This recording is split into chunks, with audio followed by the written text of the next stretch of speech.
Creately's weekly webinar series. After a couple of webinars on Creately's basics over the last so many months, we are switching gears today to a panel discussion with a couple of industry experts in the HR domain, where we'll be discussing on challenges in talent acquisition.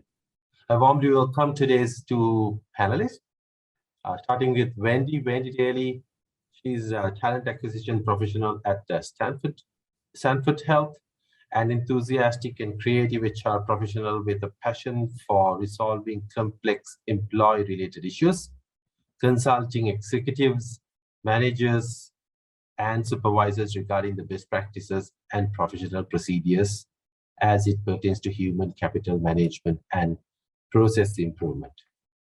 And we also have Bryson McCall, who is the Director of Human Resources and Payroll Operations for Zenefist, which is a company, which is a complete HR platform provider. Bryson is a certified professional in human resources and payroll with extensive experience in leading the execution of strategic human resources and payroll operations strategies that help drive organizations forward within highly competitive business environment. It's lovely to have both of you on board today. Thank you very much for your time. So today's event is sponsored by Creately, your work management platform that works on smart visual workspaces. Thanks again, everyone. Before we get started, a couple of housekeeping matters. We'll have all the mics muted for the participants. You could submit your questions through the Q&A, the panelists, and all of us would be happy to pick them up at any point as and when the questions come in. Feel free to submit them at any point of time. We'll also have a couple of minutes towards the end of the session reserved for Q&A as well. So we'll get started. Starting off with you, Wendy. With remote and distributed work opening up the talent pool thanks to the pandemic for the last couple of years, what are some of the challenges that are commonly faced while trying to recruit globally? And how do you make sure you attract the right kind of candidates? I think that's high on everyone's plate and everyone's mind. I know where in the middle of the US where I am, we have very low unemployment. And so we're like running out of people to be able to do the jobs. So, we're looking at how can we move jobs remotely, but also create that engaging work environment that you want when everyone's not in the same room. So, bringing your hiring managers, your supervisors on board and providing training opportunities for them, learning opportunities for them on how do you manage when you can't see people face to face, and focusing more on that engagement with folks, getting to know them one-on-one, creating opportunities for them. I think the other few things that people need to think about is what jobs can be done further away that don't have to be done at a set location. We know not every job can be remote, so figuring out which ones can, and also figuring out where can people work. I think in this world of remote, some people get it in their brain that, well, I can work from anywhere. Maybe not. There's a lot of details that go into. You can't just say, all right, we're now, we're a South Dakota company, so we're now going to hire people in England. There's a lot of legalities and tax law and all sorts of things that need to be taken into consideration. So organizations being deliberate about where can these folks live, where can they work. It might be okay if I want to work from my RV in the middle of Michigan for a week, but if I want to relocate to Michigan, we probably need to have a little bit of a longer conversation about that. So figuring out what that means and what that looks like, and not worrying so much about, is that person sitting behind their desk for 8 hours, but what are the deliverables that you're looking for them to bring to you? What does success look like for your remote employee who's sitting an hour, 2 hours away from you? How do you know? Because that's the question I get from hiring managers. How do I know they're doing their work? All right, well, what does that look like? Does it look like answering so many calls? Does it look like responding to so many emails? Does it look like producing something? So making sure that there are clear expectations from both sides. And that way your employee knows, one, they know that how they're being successful, and they can show you. And that is actually good advice for regardless of where your employees work. Make sure they understand what success looks like. Because a lot of times, and I've been in that role too, where it's like, as long as you're sitting behind your desk for 8 hours, you're successful, whether you're twiddling your thumbs, as long as you look busy, which nobody's happy doing that.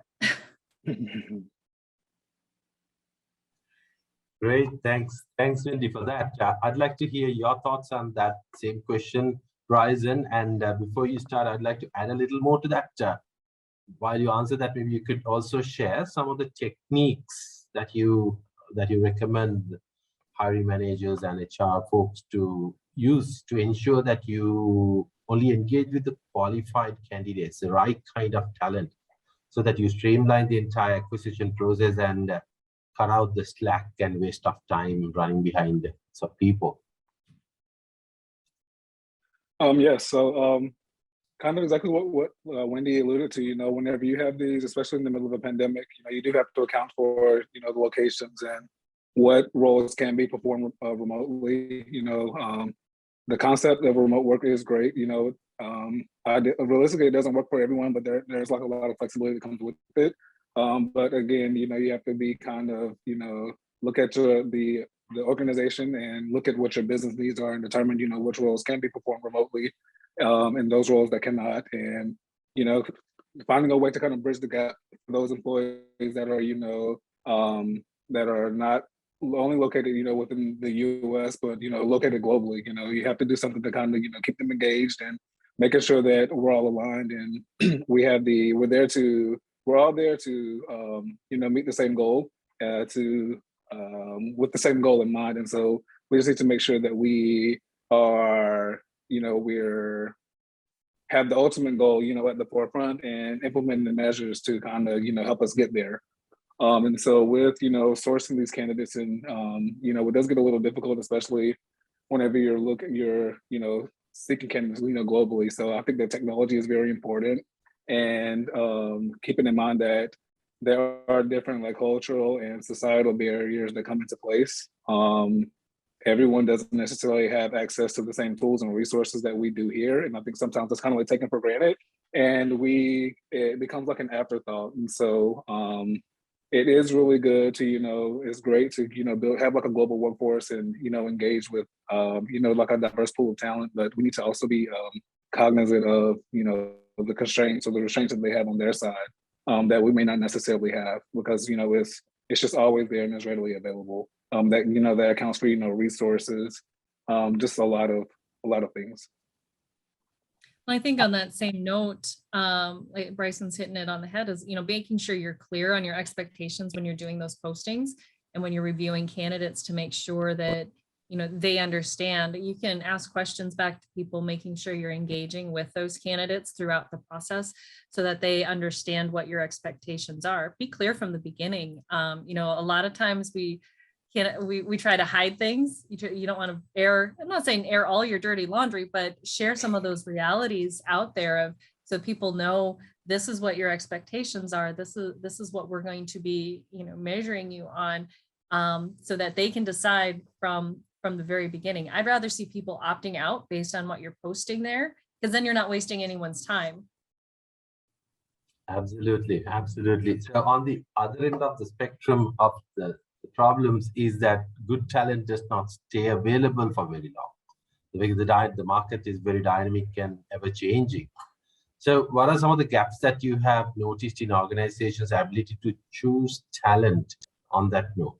And what is your advice to the participants here and the HR folks out there to ensure that they hire fast? We work through the cycle faster. So maybe, yeah, Bryson, you wanna take a first stab at that? Sure. So I've noticed, just with, obviously the pandemic has changed a lot of things, but for an example, whenever I was recruiting for roles in the healthcare industry, versus traditionally, some physicians because of the nature of the work and just the field in general, there is typically like a high volume of turnover. And so having like a pool available of qualified candidates is important.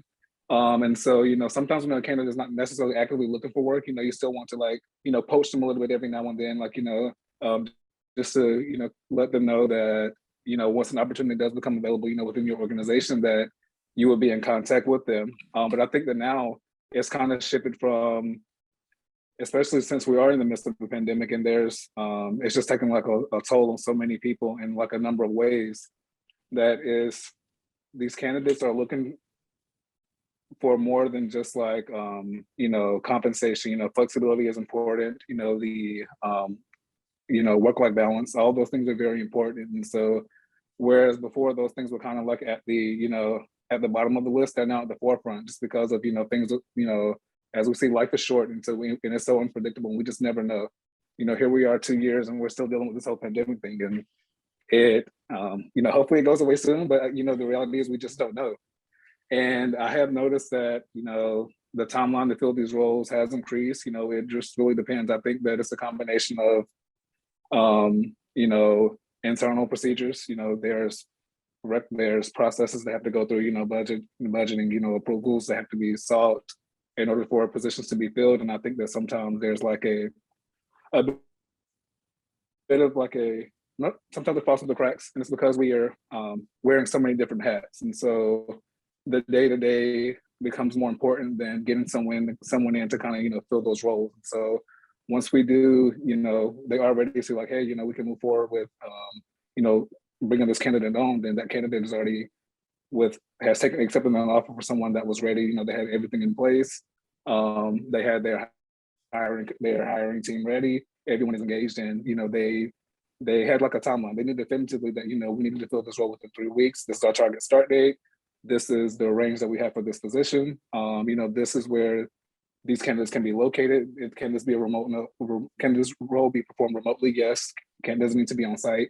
Those kind of questions. All that is actually worked out from the beginning. And I think that, having all that in place will definitely cut down on the timeline with, bringing on like a successful candidate. Right.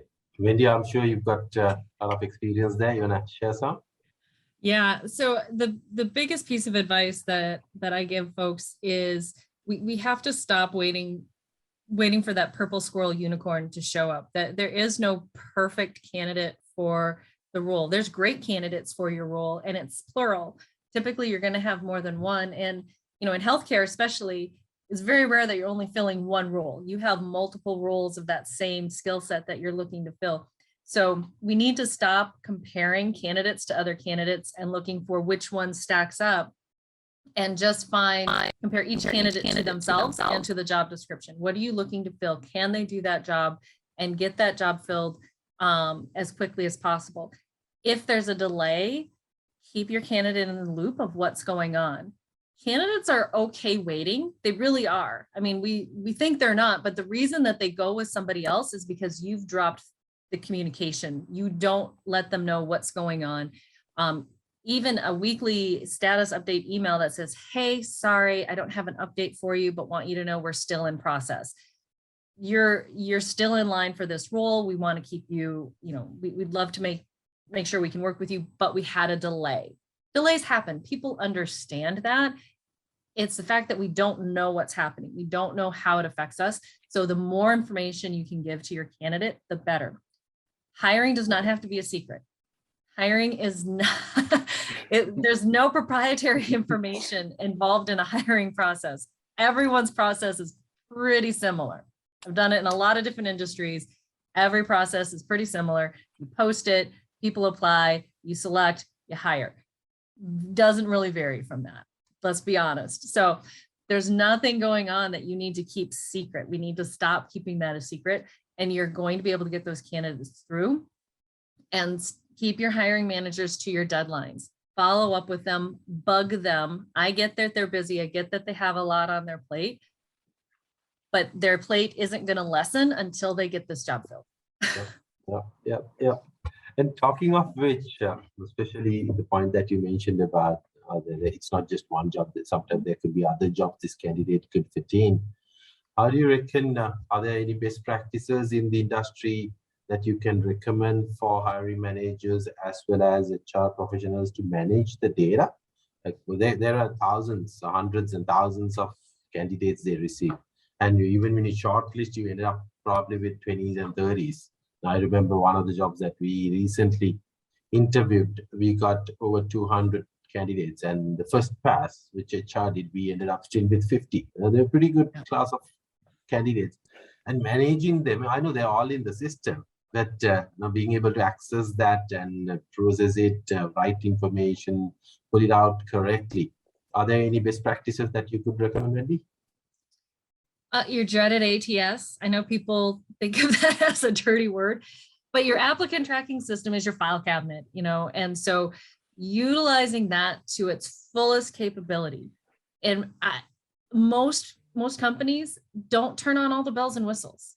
When they get an applicant tracking system and they do the bare minimum and say, oh, we'll get to the rest of it. And we have to stop treating recruiting as an afterthought, as something extra. Recruiting is high priority for your organization. If you don't have employees, you can't have an organization. Unless you're a sole practitioner or a solopreneur, then hey, you're on your own. But if you're hiring, you have to have those employees to be able to make your money, to make your widgets. So you need to stop looking at recruiting as that extra thing that's not really necessary. Turn on the bells and whistles, work with your vendor if you have an applicant tracking system. If you're smaller, use Excel, use something that's easy to track, have statuses so you know where your candidates are at in each step of the process. But use the technology that's there. There's no boogeyman, there's no AI out there that's throwing candidates out. I promise you, 90% of those recruiters are looking at touching every single application. I have been there. I have touched them on paper. I've touched them online.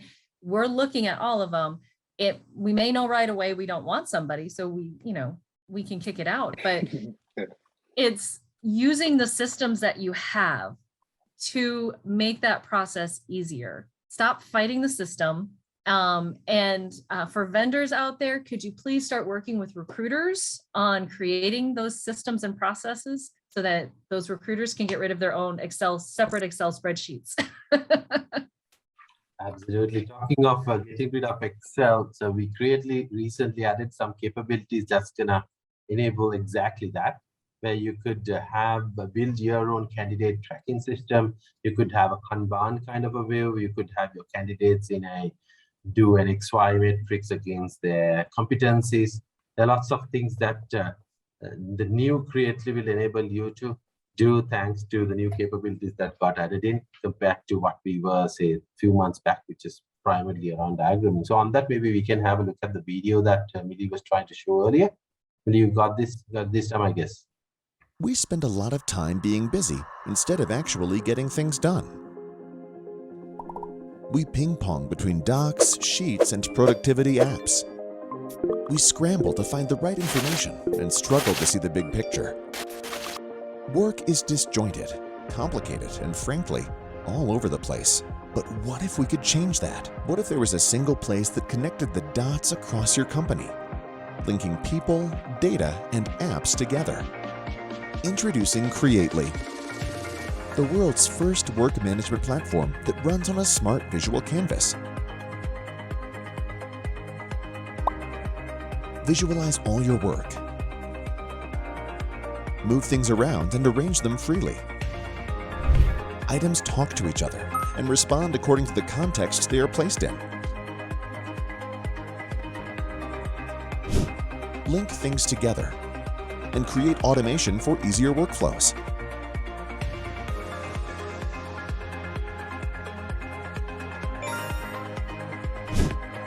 Add notes and details however you like.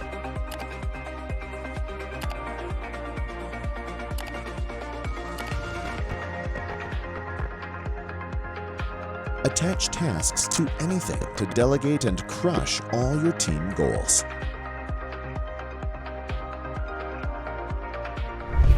Keep your decisions, notes, and insights together and manage company knowledge.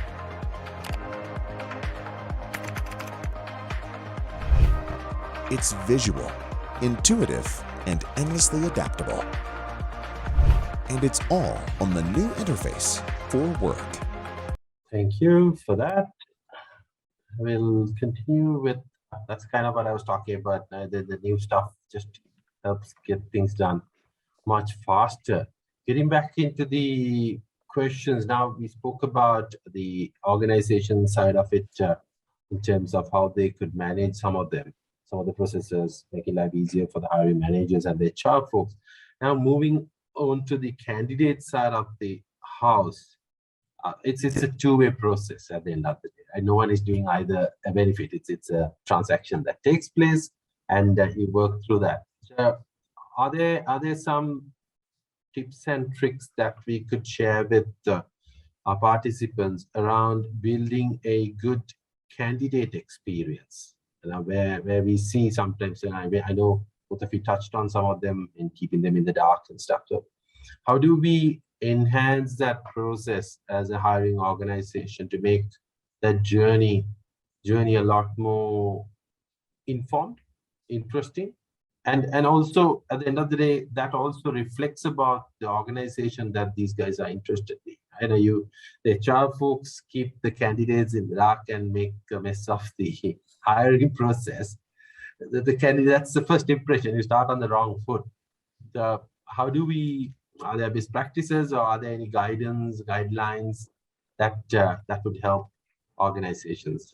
Bryson, you wanna take that up first, please? I would say that it's very important to keep at the forefront that like if the candidate experience is definitely a two-way street, and oftentimes they are not privy to certain information. So communication is definitely essential.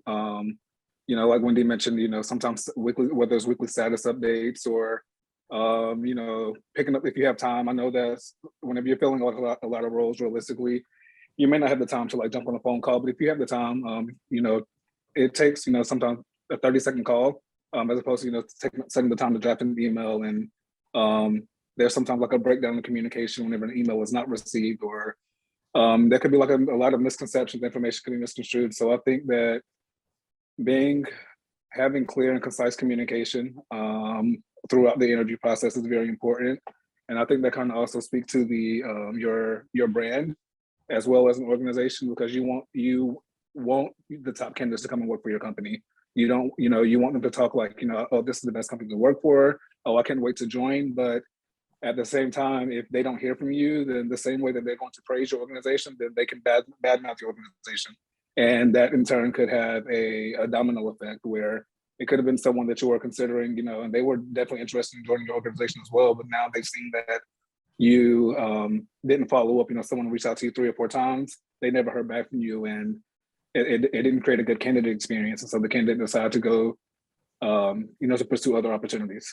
So I think that being clear in the process, and also I think one of the most important factors as well is think about what your interview process is going to look like from the beginning before you post the job ad. You know, if you feel like they're going to need to come on site for an interview, if they're going to need to meet with, you know, someone in the C-level, then make sure that you have that information available. Get some dates in place ahead of time so that you're not staggering. I've seen instances where candidates are lost because the interview process, it went what was supposed to be 2 weeks, you know, ended up being, you know, 3 to 4 weeks. 6 interviews and the candidate was no longer interested. Or I've seen where these organizations put these candidates through this extenuous like interview process, and then they don't receive any follow-up. They kind of, you know, what's considered like ghosting the candidate. And that also, you know, has a negative effect on your organization. So, you know, being clear, having everything in place, and communication is key. Absolutely. Wendy, you got anything to add? No, I think Bryson covered it really, that communication, it doesn't matter how many bells and whistles you have. The only thing I think I would add is figure out how your candidates like to be communicated with, and use that. So, you know, hate to use the phrase the younger generation, but you know, I have a 16-year-old and she does not answer her phone. She does not have voicemail on her phone. We can't get her to set that up. She prefers a text. So if you have the ability to keep track of how your candidates like to be communicated with, you know, if you text the younger generation now, if you text them and say, hey, can I give you a call? They'll respond and say, and let you know. They like to have, you know, they want to have that plan. And I'll tell you what, I kind of like that thing of, hey, give me a heads up that you're going to call. Don't just call me. Yeah. Great. We've got a couple of questions submitted. Let's quickly have a look at that.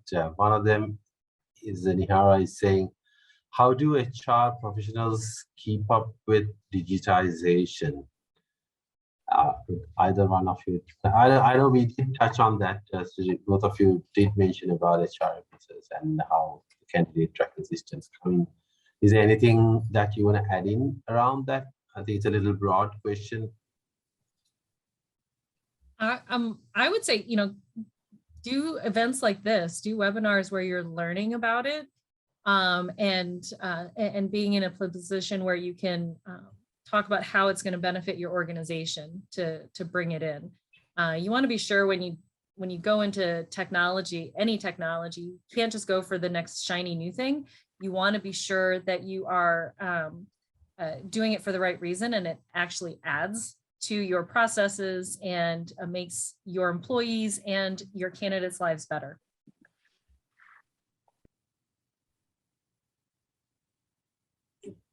I agree. I think that's important. And also, it's like, there's not like a one size fit all. And so you have to do what's going to work best for your organization. So some of these large systems that are out there, the technology is great.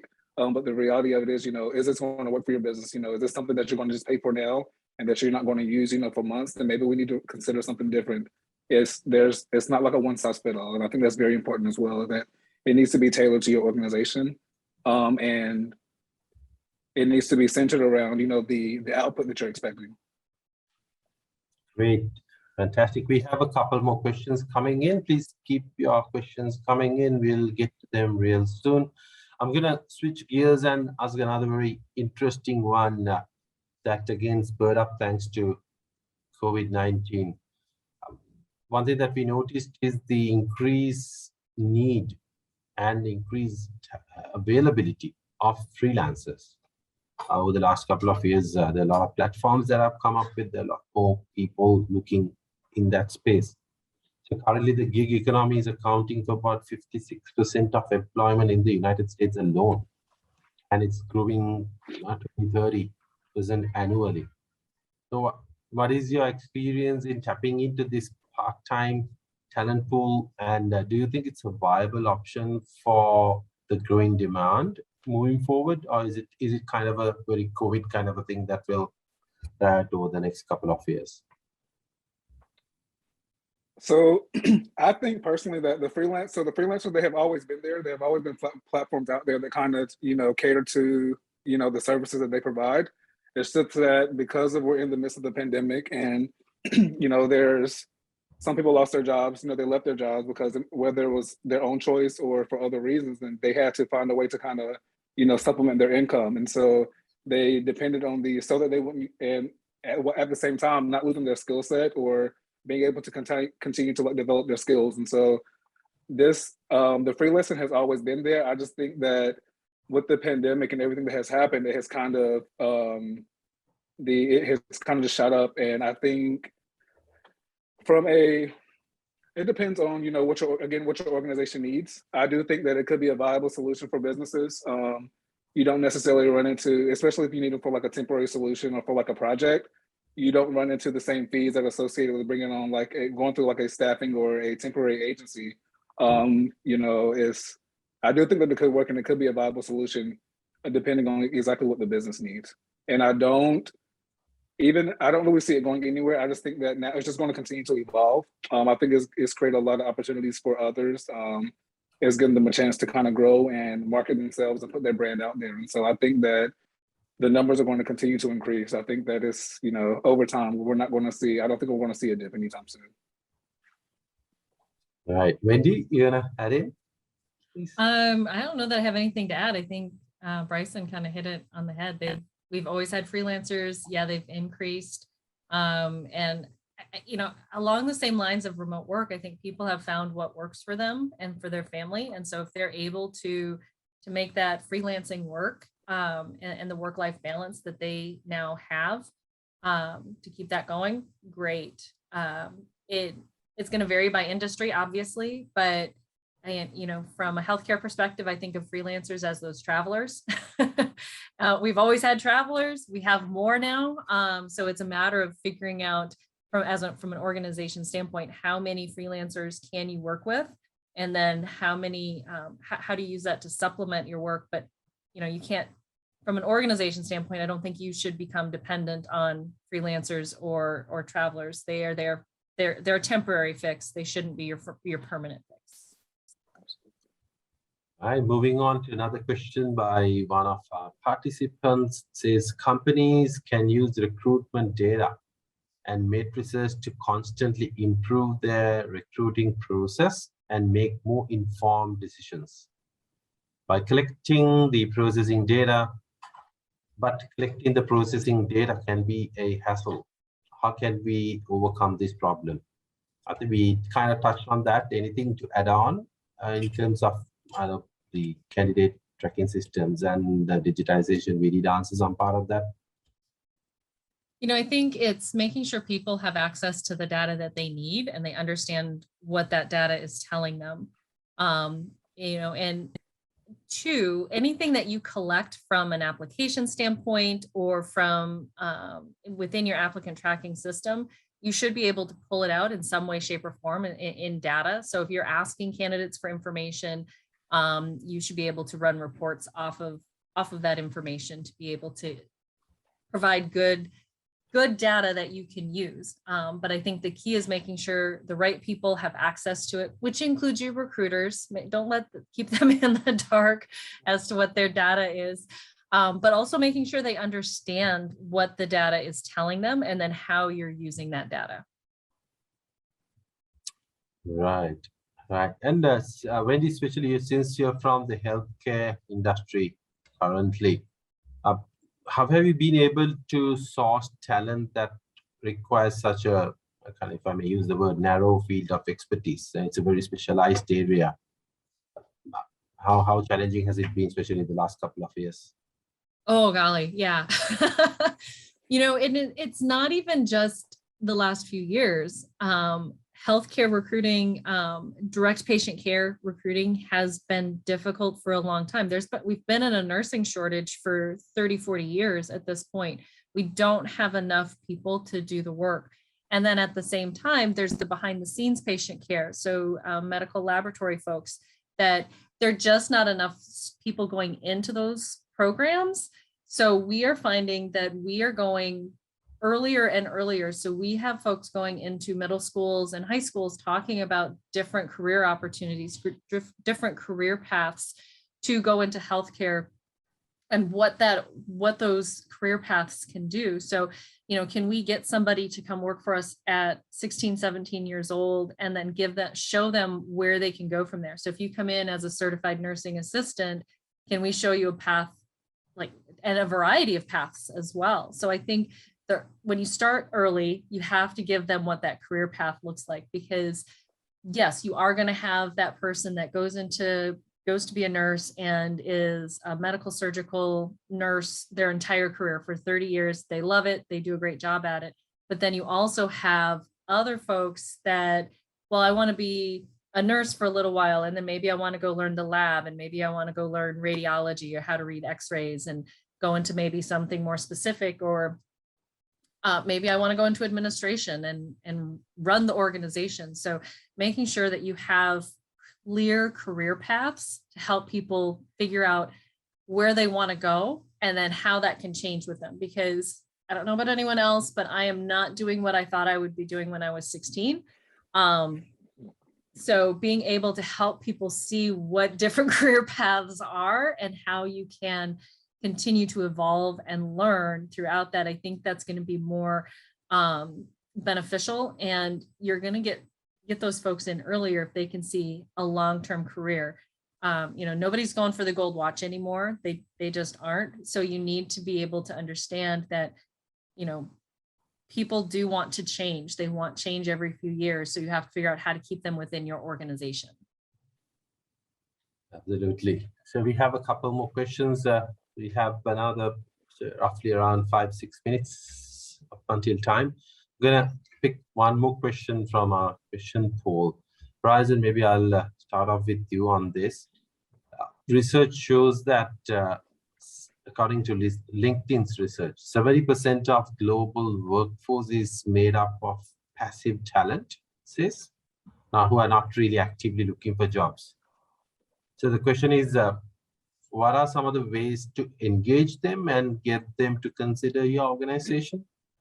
The other part of the question that I want to add in is like, or should we? Do we already get enough applicants and let the guys who are not really interested, let them be?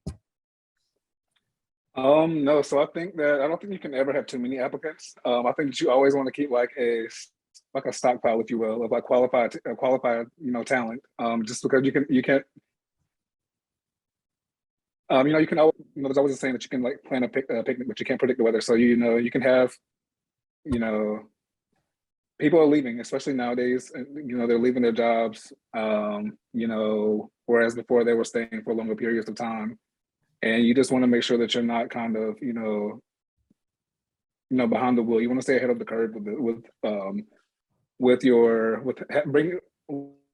having talent available and being able to bring them on in a timely manner. Because it's one thing to have them available, but if you're not able to bring them on timely, then you're going to lose them. You're going to lose them. And so I think that, again, having all of your timelines in place of what you're looking for, and even if they are not, actively looking, there are opportunities like to do panels such as this to create awareness around, what your organization is doing. They can, partner with your marketing team to kind of, put out different social media blasts, especially nowadays. Social media has like a really heavy influence on recruiting and just like life in general. And so having those type of engagements digitally, and as well as, career fairs and job fairs, being out in the community and creating awareness about your organization so that someone can say like, hey, I would like to go and work for them. I haven't heard of this company before, but I've seen that, they're always doing something great in the community. I've heard like a lot of really good things about them. So let me go and see if they have any opportunities that may be available to me. So I think that you definitely need to keep like qualified candidates available, and you want to make sure that you're marketing yourselves as an organization just so that people would want to come and join your team. Absolutely. And let's move on to the two questions. One of them is, what kind of suggestions do you have for recruiters who need to meet the diversity requirements? That kind of goes back to the data question and making sure that your recruiters have access to that information so that they know what kind of requirements they have and are they meeting them. Because you don't want to have that information directly on applications. That's just going to go into bias. But you want to make sure you're, the recruiting out in various areas. So it's very easy. Again, I'm in the middle of the United States, and it's really easy to keep going back to the same universities. So, you want to expand your footprint of where you're searching for candidates. Don't just keep going back to the same places. But you're going to want to look externally to that and try and entice folks to come to your organization. I think that's also where remote work comes into play too. So if you can be in a more diverse area, start looking for that. Can you hire in Chicago versus Sioux Falls, South Dakota? You're likely to get more diverse candidates that way. You can't fill a pipeline that doesn't have the right folks in it. So when we talk about wanting the best person for the job, it's not just someone from South Dakota State University. They might be from, Virginia Commonwealth University or various other places. And so you need to be able to reach them and sell again, I think it kind of goes back to earlier conversation too with remote work of how do you sell yourself to a culture that's not necessarily where you are. Midwest United States is completely different from the South. Southeast United States, where Bryson is a completely different culture from where I am. And so making sure that who you're attracting can still fit in with your culture that you're looking at, and be a part of that organization. We actually do have a branch in Orlando, so it's trying to fit Orlando and Sioux Falls together. It's a little different, but we have a broad enough culture that anyone can fit into it. And so that just helps, again, making sure your culture is wide enough to welcome in just about anybody. Hey, Bryson, you want to add in something for that? You've got some experience around that. I think she said it. Wendy said it perfectly. I can't think of much. I can't think of anything else to add now. She hit it spot on. Great. We got one last question, and we are almost at time. So the question is: has HRM achieved their primary goals by transforming into digitization and remote work in a satisfactory way along with the pandemic? How hard or easy for fitting the new trends going on? HRM, I believe the HR management system is what's being referred here. I'll take a stab at this one. I think that with the first part, it says, has HRM achieved their primary goals by transforming into the digitalization? I think that it's only going to be, it depends on ultimately, it goes back to the conversation of exactly what you're looking for whenever you're transforming. Again, there's not going to be like a one-size-fits-all solution. So being clear on, what you're looking for, and again, the output that you are expecting, prior to doing making any changes or any implementations, it is important to, again, be very clear on what you're looking for so that you can find the right product or service that works for your organization. And remote work in a satisfactory way along with the pandemic. I'm not really sure what this part is asking. I think it's and remote work in a satisfactory way along the pandemic. I think it's saying, it looks like it's asking how the combination of the digitalization coupled with the remote work, if it's been successful or not. And again, it goes back to what your organization is looking for. I can't, all jobs cannot be performed remotely. Those that can, you need to make sure that you have clear metrics in place so that someone that is coming into the role, they know what they're going to be, what their performance is going to be based on. So I think that as long as you have clear and defined metrics that are measurable, that are attainable, and you have like a path in place to kind of help that remote employee to get there, then you can be very successful, and it would be, satisfactory. Right, and I believe having the right tools to store the data and manage it that way would possibly help in as well. Agreed. Great. I think we are at time, so I'm not going to jump into any other questions on the phone unless there are some questions submitted by our participants. There are a number of them. If not, I'd like to call it a day here. Just a quick word from our sponsor. Now, we all know Creately as a powerful visual collaboration software. And now we're going to share some really cool advanced capabilities thanks to the new stuff that got added in recently that made Creately the first and only data-powered work management system that runs on visual canvases. That is a very unique area. There are lots of data work management systems, and there are millions of collaborative diagramming tools.